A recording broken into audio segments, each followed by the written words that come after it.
तो फ्रेंड्स, मैं आपको एक बंटी की स्टोरी सुनाता हूँ। बेचारा बहुत परेशान है, कोई उसकी मदद कर दो। तो हुआ कुछ ऐसा है कि बंटी की मैम ने उसको एक असाइनमेंट दिया है, जिसमें बंटी की मैम ने उसको ये बोला है कि बंटी जा तू और एक ऐसा असाइनमेंट करके दे कि n1 इज इक्वल्स टू 1 लिखा हुआ हो, variable n2 is equals to 2 लिखा हुआ हो, variable n3 is equals to 3 लिखा हुआ हो, और ऐसे करके उसको 1000 तक, कितने तक, 1000 तक ये सारे उसको वेरिएबल बना के लेके जाना है उसके मैम के पास असाइनमेंट में। मालूम नहीं मस्ती वस्ती करी होगी उसने, तो उसकी मैम ने उसको एक ऐसा असाइनमेंट दिया और उसको एक कल में करके लेके जाना है। तो बेचारा बहुत रो रहा है और मेरे पास आया है मदद के लिए। तो चलिए उसकी कुछ मदद कर लेते हैं। जब भी आपके पास कुछ ऐसा केस हो कि आपको कुछ बहुत सारे वेरिएबल्स बनाने हो और उसमें आपको कुछ ना कुछ सिमिलैरिटी दिख रही हो, तो आप उसे जावास्क्रिप्ट में एरे की हेल्प से बहुत इजीली क्रिएट कर सकते हैं। बंटी को मैं कैसे अचीव करवाऊँ? अगर आपको कुछ आइडिया हो पहले ही, तो आप कमेंट्स में जाके ज़रूर बताएं मेरे को।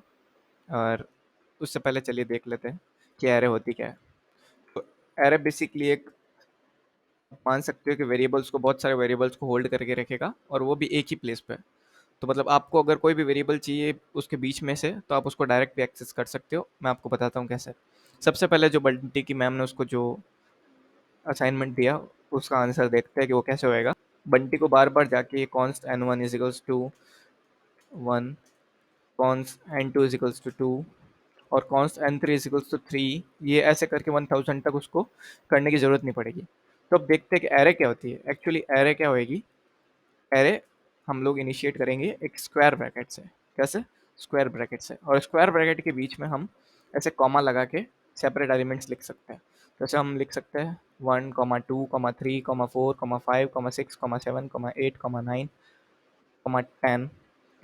अब ये सब हो गया एरे के अंदर। क्या एरे के अंदर क्या, हम बहुत सारे एलिमेंट्स एक ही जगह पे हम स्टोर करके रख सकते हैं। तो अब इससे बंटी की प्रॉब्लम का सॉल्यूशन कैसे होगा? क्या आपके पास कोई आंसर है? इससे बंटी की प्रॉब्लम का सॉल्यूशन कैसे होगा? एक्चुअली बंटी को तो 1000 तक लिखना है। इसमें अभी तक सिर्फ 10 तक लिखे हैं और उसमें भी उस बंटी को बहुत मेहनत करने की ज़रूरत पड़ सकती है। तो हम क्या करेंगे कि इस एरे को हम डायनामिक बनाएंगे। डायनामिक कैसे बनाएंगे? एक्चुअली एरे होता क्या है पहले तो आप वो देख लीजिए। जैसे 1, 2, 3, 4, 5, 6, 7, 8, 9 और 10, ये एलिमेंट्स है एक एरे के अंदर। तो अगर अब आपको इनमें से किसी एक वेरिएबल को अगर आपको एक्सेस करना है, तो आप उसकी इंडेक्स से इसको एक्सेस कर सकते हैं। और स्ट्रिंग की तरह इसकी भी इंडेक्सिंग जीरो से स्टार्ट होती है। मीन्स 1 जो है वो जीरोथ इंडेक्स पे होएगा, 2 जो है वो 1 इंडेक्स पे होएगा। एक्चुअली हमने 3 इसमें मिसिंग है। 3 जो है वो सेकंड इंडेक्स पे होएगा और ऐसे करके 10 जो है वो उसकी 9th इंडेक्स पे होगा। तो अब देखते हैं उसको एक्सेस कैसे कर सकते हैं हम। तो console डॉट लॉग भैया का यूज़ करेंगे हम। और उसके साथ ये जो एरे का नेम है, एरे का नेम हमने एन से जो इनिशियलाइज की है हमने एरे, और उसके साथ हमको वापस स्क्वायर ब्रैकेट्स लगाना है।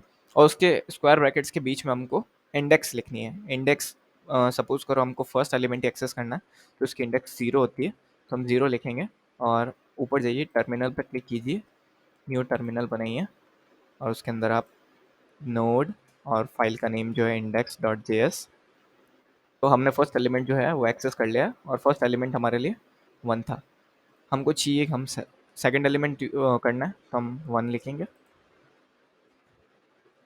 ऐसे ही हमको अगर सेवन्थ एलिमेंट चाहिए तो हम इसकी इंडेक्स 6 लिखेंगे। करके देखेंगे, हमारे पास आ गया 7 एलिमेंट। ओके। तो अब बंटी की प्रॉब्लम सॉल्व करने के लिए हमको कुछ ऐसा तरीका चाहिए जिससे बंटी इसको एक या दो लाइन के अंदर सॉल्व कर सके। तो वैसा बंटी कैसे करेगा? तो आपको पहले तो एरे की एक मेथड जानने की कोशिश करनी पड़ेगी और वो है पुश मेथड। अब जब इस एरे एन के ऊपर आप कुछ मेथड यूज़ करेंगे, तो डॉट आप पुश मेथड यूज़ करके देख सकते हैं। और पुश मेथड क्या करेगा, आपने पुश मेथड के आर्ग्यूमेंट के अंदर आपने जो कुछ भी लिखा है वो उस एरे के जाके एंड के अंदर जाके स्टोर हो जाएगा। कैसे? वापस हम पुश करने के बाद हम, प्रिंट तो होता नहीं है, इसमें console.log एन हम प्रिंट करवा के देखते हैं। ये 1 2 3 4 5 6 7 8 9 10 और 11 जो है वो कहाँ पे, इस एरे के एंड में जाके हमने उसको वहाँ पे पुश कर दिया। तो ये कुछ काम होता है पुश का। और एक और मेथड होता है एंड डॉट पॉप। पॉप क्या करेगा, इसके जो एंड में जो भी एलिमेंट होगा उसको पॉप कर देगा। अब देखिए आप, इस एरे के अंदर हमारे पास 10 एलिमेंट्स है और लास्ट एलिमेंट हमारे पास है 10 और हमने कुछ कुछ और पुश भी नहीं किया है। तो जो पॉप होएगा वो उसके एंड वाले एलिमेंट को पॉप आउट कर लेगा। तो अब देखिए हमारे पास जो 10 था वो अब यहाँ पे मिसिंग है, मतलब 10 जो है वो पॉप आउट हो चुका है। तो ये कुछ दो मेथड थे जो आपको बंटी की प्रॉब्लम को सॉल्व करने के लिए बहुत ज़्यादा ज़रूरत है। तो अब देखते हैं कि इस हम ये जो हमने पुश मेथड देखा, हम उसको बंटी की प्रॉब्लम को सॉल्व करने के लिए हम उसको डायनामिक कैसे बना सकते हैं। तो उसके लिए हम यूज़ करेंगे लूप्स को। तो अब लूप्स क्या होता है, बेसिकली अगर हमको किसी भी मेथड को हमको अगर मल्टीपल टाइम्स अगर रन करना होता है तो हम instead of writing those line again and again we use loops. Loops कैसे क्या होंगे बेसिकली, तो हमारे पास फर्स्ट लूप होता है वो होता है फोर लूप। फोर लूप के अंदर हम एक वेरिएबल इनिशियलाइज करता है। हम उस वेरिएबल को आई लिखा हमने, लेट्स हमने वेरिएबल इनिशियलाइज किया है फर्स्ट जो एक्सप्रेशन है उसके अंदर। सेकंड एक्सप्रेशन के अंदर हम कंडीशन लिखते हैं। कंडीशन हम लिख रहे हैं कि वो लूप कहाँ तक चलना चाहिए। तो हम बोल रहे हैं कि बंटी को 1000 तक प्रिंट करवाना है। और ये जो ये वाला सिंबल हमने लगाया वो लेस देन यूज़ किया, मतलब जब तक ये कंडीशन लेस देन 1000 है, आई की वैल्यू जब तक लेस देन 1000 है तो हमको ये जो कर्ली ब्रेसेस है उसके बीच में यहाँ पर एक्सप्रेशन वगैरह लिखेंगे तो वो बार बार रन होता रहेगा। कितनी बार, 1000 टाइम। और हर इस एक्सप्रेशन के बाद में हमको आई की वैल्यू को एक बढ़ाकर उसके अंदर अपेंड करना है, या फिर हम ऐसे भी लिख सकते हैं I is equals to I plus 1। जब हम ये लिखेंगे तो आपको पता चल रहा होगा आई की वैल्यू को हम हर बार एक बढ़ा रहे हैं और वापस आई के अंदर ही हम अपेंड कर रहे हैं। तो अब इसके अंदर जो हमने पुश मेथड देखा था वो करता है। चलिए अब हमको इसके अंदर पुश क्या करना है। अगर हम इसके अंदर 1 पुश करेंगे, आप सोच रहे क्या होएगा, इसका आउटपुट क्या आने वाला है। चलो करके देख लेते हैं।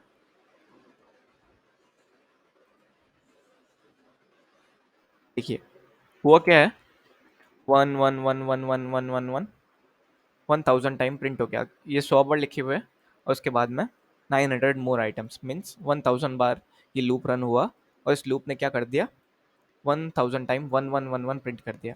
अब हमको 1 तो प्रिंट करवाना नहीं है तो हमको कुछ डायनामिक अप्रोच यूज़ करनी पड़ेगी जिसके अंदर 1 उसके बाद में 2 पुश हो, उसके बाद में 3 पुश हो, उसके बाद में 4 पुश हो। तो वो अब हम कैसे कर सकते हैं, तो वो हम ये जो आई जो हमने वेरिएबल जो यूज़ किया है ऊपर, ये आई वेरिएबल 0 से लेके 1000 तक हर बार इंक्रीज होता जा रहा है। मतलब क्या हो रहा है, ये आई सबसे पहले ये फर्स्ट स्टेटमेंट जो है वो 1 टाइम ही रन होगा और आई की वैल्यू 0 से इनिशियलाइज हो जाएगी और आई की वैल्यू 0 से इनिशियलाइज होगी तब ये वाली वैल्यू एक बार रन होगी। तो इसके बाद में ये I is equals to I plus 1 वाला स्टेटमेंट है वो रन होगा। इससे क्या होगा कि इस एंड ऑफ द लाइन पे ये आई की वैल्यू एक प्लस हो जाएगी, मतलब अब आई की वैल्यू 1 हो गई है। तो अब ये आके इस कंडीशन को चेक करेगा सेकेंड टाइम में कि क्या आई की वैल्यू 1000 से लेस है। अभी हमारी आई की वैल्यू 1 है और वो ऑब्वियसली 1000 से लेस है। तो अब ये वाला लूप जो वापस रन करेगा, वापस ये आएगा, आई की वैल्यू इस बार 2 हो जाएगी और ये वापस जाके इस जो एक्सप्रेशन को रन करेगा। वापस ये आएगा और वापस चेक करेगा कि आई की वैल्यू 3 क्या वो 1000 से लेस है। अगर लेस होगी तो वापस ये वाला एक्सप्रेशन जो है वो रन होगा। तो ये बार बार करने से हम क्या कर सकते हैं, और अगर हम अब हमको इस आई को हमको यूज़ करना है तो हम आई को भी यहाँ पे यूज़ कर सकते हैं। कैसे देखते हैं, तो आई को हमने यहाँ पे यूज़ करके देखा, हम हर बार आई को इसके अंदर पुश करते जा रहे हैं। वापस हम इसको रन करके देखते हैं, 0 1 2 3 4 और 900 मोर आइटम्स। मीन्स आप सोच रहे हो इसमें क्या होगा कि जो है उस एरे के अंदर 0 से लेके 999 तक, लेकिन बंटी की प्रॉब्लम क्या थी, बंटी की प्रॉब्लम थी 1 से लेके 1000 तक होना चाहिए। तो हम क्या करेंगे, इसके अंदर जो पुश करवा रहे हैं वो हम आई प्लस 1 है। आई प्लस 1 मतलब जब हमारे आई की वैल्यू 0 होगी तो आई 0 में 1 ऐड करेंगे तो 1 होगा और हमको 1 हम उसमें इस एरे के अंदर हम पुश कर देंगे। वापस करके देखते हैं वही प्रॉब्लम सेम, 1 2 3 4 4 और यहाँ पर 100 तक और 900 मोर आइटम्स है। इसका मतलब जो बंटी की जो प्रॉब्लम थी उसका सॉल्यूशन हमने निकाल दिया है।